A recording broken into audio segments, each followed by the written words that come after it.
जो election commission है ना वो अदालत है और ना वो ट्रिब्यूनल है। आइन के आर्टिकल 7 के मुताबिक वफाकी हुकूमत या सूबाई हुकूमत कंप्लेंट फाइल कर सकती है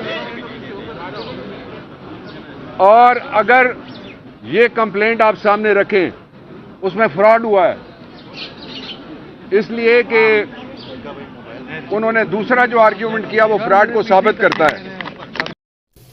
अस्सलाम वालेकुम नाज़रीन, मैं हूं असद बशीर। आप देख रहे हैं हमारे यूट्यूब चैनल पाक पॉलिटिक वायरल। प्यारे दोस्तों, जैसा कि आप जानते हैं, पाकिस्तान तहरीक इंसाफ के रहनुमा फवाद चौधरी को पीडीएम ने एक जेली फर्जी और झूठे मुकदमे में गिरफ्तार किया हुआ है। इलेक्शन कमीशन उसमें पार्टी बना हुआ है। केस आज समाअत के लिए मुकर्रर था, जिसमें पुलिस की जानिब से मजीद जिस्मानी रिमांड की इस्तः की गई थी, मगर अदालत ने वो इस्तः मुस्तरद कर दिया और फवाद चौधरी को 14 रोजा जुडिशल रिमांड पर जेल भेज दिया गया। पेशी के बाद फवाद चौधरी के वकील बाबर रवान ने मीडिया से बातचीत की। आप पहले वो बात सुने, उसके बाद मजीद बात करते हैं। जो इलेक्शन कमीशन है ना वो अदालत है और ना वो ट्रिब्यूनल है। आइन के आर्टिकल 7 के मुताबिक वफाकी हुकूमत या सूबाई हुकूमत कंप्लेंट फाइल कर सकती है और अगर ये कंप्लेंट आप सामने रखें उसमें फ्रॉड हुआ है इसलिए कि उन्होंने दूसरा जो आर्ग्यूमेंट किया वो फ्रॉड को साबित करता है। वो आर्ग्यूमेंट ये था, उन्होंने कहा कि हमने सारे शवाहिद और एविडेंसेस इस केस की जो है वो लाहौर में, और फिर मैंने उनको ये कहा कि अगर वो लाहौर में है तो फिर मुलजिम और पर्चा किस तरह इस्लामाबाद में हुआ है।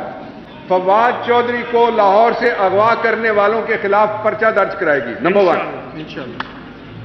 दूसरी बात, जो दफात हैं 124A जिसमें बगावत लगाई गई है, जो बगावत है उस बगावत में 124A और 505 ये 2 दफात हैं, उनमें लिखा हुआ है कि कौन से इदारे हैं जो पर्चा कर सकते हैं। आर्मी कंप्लेंट कर सकती है, एयरफोर्स कंप्लेंट कर सकती है और नेवी कंप्लेंट कर सकती है। ना ही कोई आर्मी की तरफ से कंप्लेंट आई है, ना एयरफोर्स की कंप्लेंट है, ना नेवी की कंप्लेंट है। इसलिए पहला आर्ग्यूमेंट यह था कि अगर आप कन्विंस हो जाएं कि ये कंप्लेंट उनकी तरफ से नहीं है तो उसके 2 नतीजे निकलेंगे। नतीजा नंबर 1 ये है कि इलेक्शन कमीशन ने कहा है कि वो फेडरल गवर्नमेंट है, सुप्रीम कोर्ट कहता है ना इलेक्शन कमीशन अदालत है, ना इलेक्शन कमीशन कोई ट्रिब्यूनल है। अगर इलेक्शन कमीशन कहता है हम गवर्नमेंट है, अब उन्होंने कह दिया है, तो इस पे हम डिस्क्वालिफिकेशन का रेफरेंस पूरे इलेक्शन कमीशन के खिलाफ, उस पे मैं एडवाइस करूंगा अपनी पार्टी को कि इलेक्शन कमीशन को तहलील करने के लिए रेफरेंस बनता है।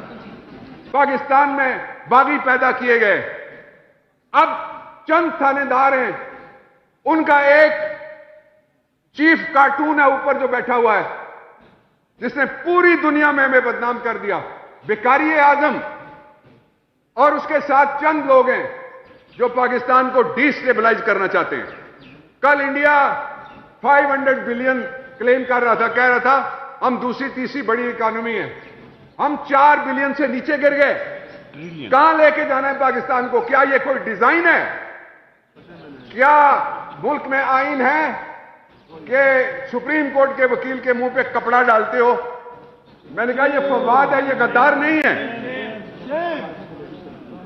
वो किसी ने कहा था कि संगो खिश्त मुकैयद हैं और सग आजाद के, जो पत्थर हैं उनके ऊपर पाबंदी है और जो दूसरे हैं सग, वो आजाद हैं।